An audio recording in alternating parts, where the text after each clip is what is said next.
it didn't bother me one bit. I thought, gosh, that's a new concept, and so I found it quite exciting actually. Yeah.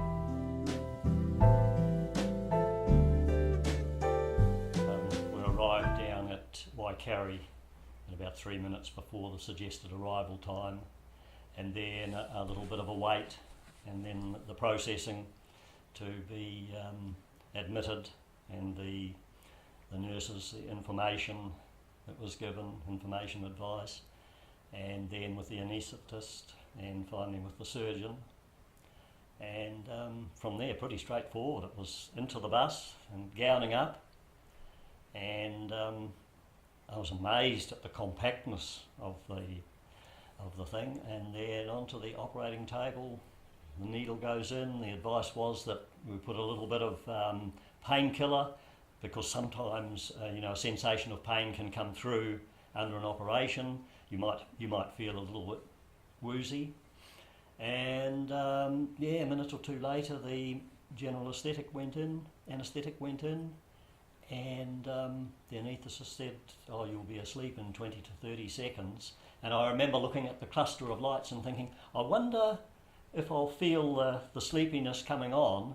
And my next memory was a voice saying, "Oh, you've woken up," and I was through. And so from there, back into the medical centre, and a glass of cold water, which was good, and chatted to the. I was second on the list, and the guy who was ahead of me, he was still there with his wife, and we had exchanged a bit of conversation, and then a very welcome cup of tea and a biscuit. And then said, "Well, you can go now." So my brother was waiting for me. He was in the waiting room, and we were home here in Hanmer Springs at 1:30, 1:30, all over.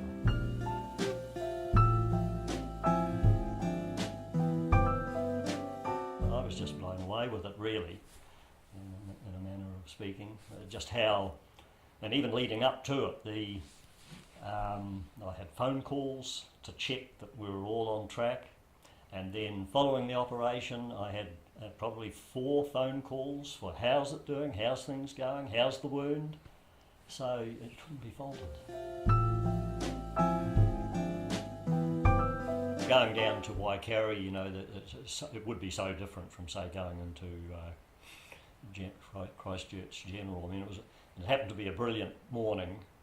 It was in the end of March, and there you were in a rural setting, and about to have an operation, and then coming out and with the people and the demeanour and the way you're treated and what have you, and this brilliant day and the sun shining, and it was quite an experience. Yeah.